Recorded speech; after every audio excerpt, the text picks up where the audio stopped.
Hello everyone, how are you all? I hope everybody must be good.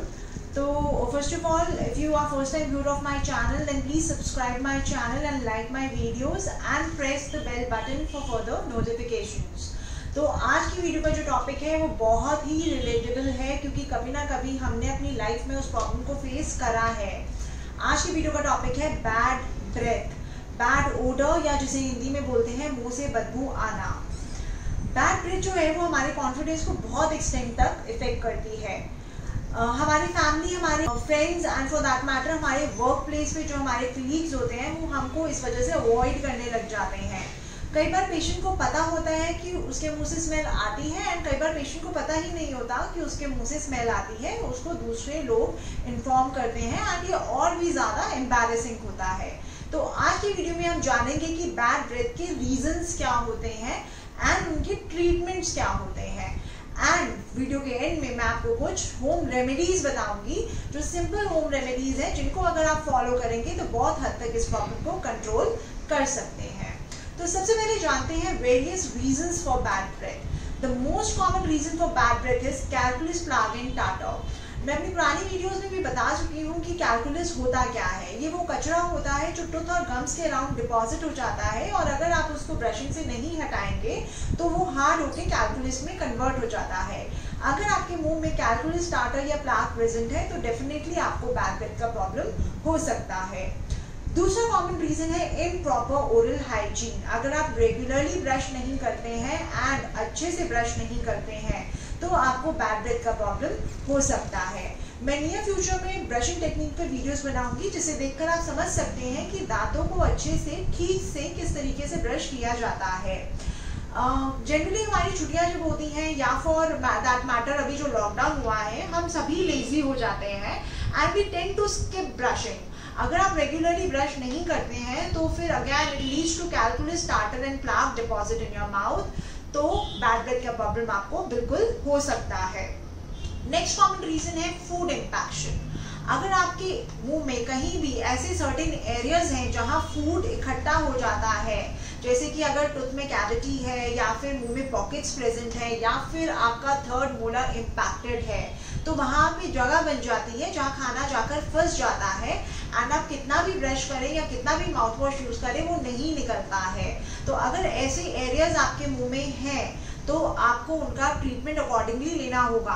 अगर cavities है तो उनको filling कराइए, अगर पॉकेट है तो क्लीनिंग कराइए टूथ की, अगर इम्पैक्टेड टूथ है आपका तो उसका प्रॉपर ट्रीटमेंट लीजिए ताकि ऐसे एरियाज आप अपने मुंह से एलिमिनेट कर सकें और फूड वहां पर जाकर इकट्ठा ना हो। नेक्स्ट रीजन बैड ब्रेथ का होता है acidity, improper digestion and constipation. अगर इन तीनों में से आपको कुछ भी है तो आपको बैड ब्रेथ का इशू हो सकता है। तो उसके लिए मार्केट में एंटासिड्स आते हैं, आप अपने डॉक्टर से जाके प्रिस्क्रिप्शन पे मेडिकेशंस भी लिखवा सकते हैं, उनका प्रॉपर कोर्स करिए। प्रोबायोटिक्स आते हैं जिनको आप कंज्यूम करके अपने स्टमक के नॉर्मल फ्लोरा को रिस्टोर कर सकते हैं। फाइब्रस फूड आप अपने फूड आइटम्स जो है वो अपने डाइट में ज़्यादा लीजिए एंड सर्टेन फूड्स होते हैं जो एसिडिटी कॉज करते हैं, आपको उनको अवॉइड करना होगा ताकि आपकी एसिडिटी कंट्रोल में रहे एंड इन टर्न आपको बैड ब्रेथ का प्रॉब्लम ना हो। नेक्स्ट कॉज है कुछ सर्टेन डिजीजेस होती हैं, जैसे मान लीजिए फॉर एग्जांपल अगर डायबिटीज़ है तो कीटो एसिडोसिस की वजह से पेशेंट के मुंह में टिपिकल फ्रूटी स्मेल रहती है, उसकी वजह स्मेल रहेगा मुंह में। प्लस डायबिटीज़ होती है तो गम डिजीजेस के इंसिडेंसेस ज़्यादा होते हैं, तो उन केसेस में भी जो है बैड ब्रेथ का प्रॉब्लम बहुत कॉमन है ऐसे पेशेंट्स में। तो आपको अपने डायबिटीज़ का ध्यान रखना होगा, अपनी ओरल कैविटी का ज़्यादा ध्यान रखना होगा, proper cleaning and scaling and brushing आपको करनी चाहिए, उस पर थोड़ा सा ज़्यादा एम्फेसिस होना चाहिए। माउथ वॉश का यूज़ आपको डेली सुबह शाम रात को सोने से पहले सुबह नाश्ते के बाद करना होगा ताकि अपने ओरल हाइजीन को मेंटेन कर सकें और ये प्रॉब्लम आपको ना हो। कुछ सर्टेन कंडीशंस होती हैं जैसे कि प्रेगनेंसी, ऐसे केसेस में अगेन हार्मोनल चेंजेस की वजह से गम डिजीजेस के इंसिडेंसेस हायर होते हैं, तो ऐसे केसेस में भी बैड ब्रेथ का प्रॉब्लम फीमेल्स नोटिस कर सकती हैं। तो ये थी वेरियस कॉजेज जहां आपको बैड ब्रेथ जिन चीज़ों की वजह से हो सकता है। अब बात करते हैं ट्रीटमेंट पार्ट पे। तो ट्रीटमेंट में ये आता है कि इसका परमानेंट ट्रीटमेंट होता है कि scaling and cleaning and polishing of the teeth after every 7 to 8 months। 7 से 8 महीने में के गैप पे रेगुलर आप अपने मुंह की सफाई कराएंगे, दांतों की पॉलिशिंग कराएंगे। And regular use of mouth wash का आप यूज डेली किया करिए ताकि ये प्रॉब्लम आपको ना हो। ड्राई माउथ भी बहुत कॉमन रीजन है बैड ब्रेथ का, तो अच्छे से दिन में पानी पीजिए ताकि जो मुंह की स्किन है वो मॉइस्ट रहे और बैड ब्रेथ का प्रॉब्लम आपको ना हो। तो अब मैं आपको बताऊंगी कुछ सिंपल होम रेमेडीज जो अगर आप फॉलो करेंगे तो बहुत हद तक अपने बैड ओडर के प्रॉब्लम को सॉल्व कर सकते हैं। ये सिंपल फूड आइटम्स हैं जो हमारे नॉर्मल इंडियन सेटअप में अवेलेबल होते हैं।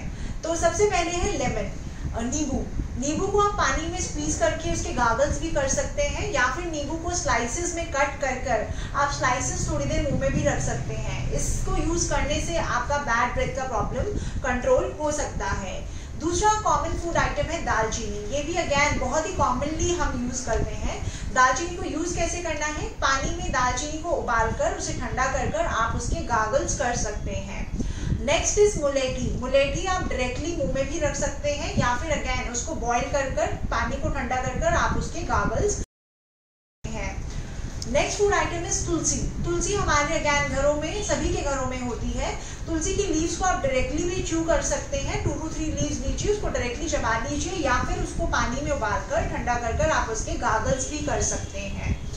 नेक्स्ट इज सौंफ और अजवाइन। अगेन ये भी बहुत कॉमनली हमारे किचन्स में अवेलेबल होते हैं। सौंफ को आप डायरेक्टली भी इनटेक कर सकते हैं, या फिर पानी में उबाल के उसके गागल्स कर सकते हैं। सिमिलरली अजवाइन को भी आप थोड़े से पानी में उबाल लीजिए, ठंडा करके उसके गागल्स करिए। ये कुछ फूड आइटम्स थे जो आपके बैड ब्रेथ को कंट्रोल करते हैं। तो आज की वीडियो के लिए इतना ही information. I will be seeing you again with more informative videos, more interesting topics. तो प्लीज इस चैनल को सब्सक्राइब करिए, मेरे वीडियोस को लाइक करिए, एंड प्लीज बेल आइकन को प्रेस करिए फॉर फर्दर नोटिफिकेशंस। जल्दी मिलेंगे, तब तक अपना ध्यान रखिए। Stay healthy and keep shining. Thank you.